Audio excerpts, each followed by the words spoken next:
नहीं नहीं, मुझे माफ कर दो, मुझे माफ कर दो। बड़बड़ाते हुए अनीता चौंक कर उठ बैठी, पसीने से लथपथ, भयभीत और डरी हुई। पवन ने झिकझोर कर पूछा, क्या हुआ?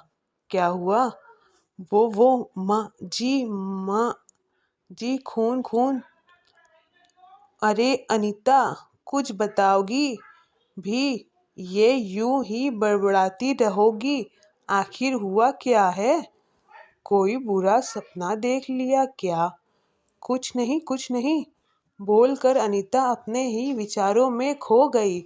अब अनीता अपने पति को कैसे बताए कि ये सब सपना नहीं, डरावना सच है जो दिन रात उसकी आत्मा के कचोट रहा है। अपनी सास की मृत्यु के बाद से ही अक्सर इस तरह के स्वप्न उसे रोज परेशान करते हैं। हर दिन उसे अपनी सास का डरावना और रोंद रूप नजर आता है, मानो कुछ रहा है, मानो पूछ रहा है, बताओ तो मेरा कसूर क्या है? अभी कोई 3 बरस पहले ही तो अनीता का पवन से विवाह हुआ था। अनीता के माता पिता ने ये सच सोचकर पवन से उसका विवाह किया था कि बहुत छोटा सा परिवार है पवन और बस उसकी माँ और कोई नहीं। तो उनकी बेटी राज करेगी। पवन एक बड़ी कंपनी में इंजीनियर था। पैकेज भी बहुत अच्छा था। शुरू शुरू में सब ठीक चल रहा था, लेकिन कुछ दिन बाद ही हुए एक हादसे से परिवार की दशा ही बदल दी। पवन की वृद्ध माँ नहाते समय बाथरूम में फिसल गई और रीढ़ की हड्डी में गंभीर चोट खा बैठी। पहले तो अनीता ने सास की बहुत सेवा की, लेकिन जल्दी ही सेवा का जज्बा खत्म होने लगा और उसके स्थान पर ताड़ना प्रताड़ना और अपेक्षा ने ले ली। पवन के ऑफिस जाने के बाद तो अनीता अपनी सास के साथ दुर्व्यवहार की सारी हदें पार करने लगी। उनको ना खाने को देती, ना पीने को देती, उल्टे मार पीट भी करने लगी।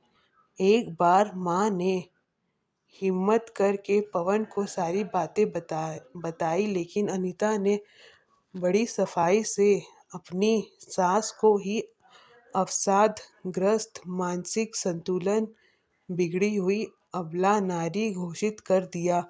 और उसके बाद तो सास पर मानो कहर टूट पड़ा। अनीता ने मानवीयता की सारी हदें पार कर दी। रोज रोज की मारपीट और दुर्व्यवहार से तंग आकर एक दिन अनीता की सास ने अपनी जीवन लीला समाप्त कर ली। उन्होंने अपनी सभी दवाइयों को एक साथ निगल लिया और रोज रोज होने वाली मौत का दुखद अंत कर डाला। सास की मृत्यु को आत्महत्या प्रकट करने हेतु अनीता ने बड़ी खुशहाला और योजनाबद्ध ढंग से प्लान किया, लेकिन जैसे कहते हैं कि अपने कर्मों का प्रतीक्षा इंसान को ही करना पड़ता है।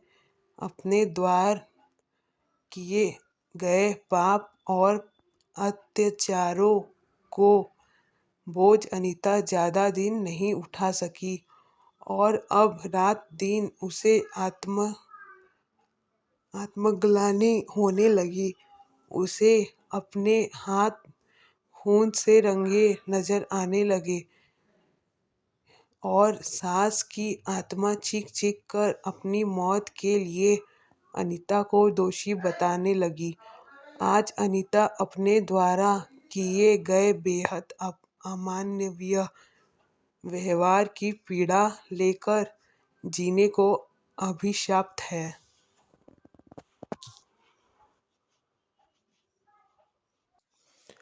नमस्कार दोस्तों, अगर आपको हमारी वीडियो अच्छी लगी तो प्लीज़ सब्सक्राइब, शेयर और लाइक कीजिए और अपने फ्रेंड्स फैमिली में भी शेयर कीजिए।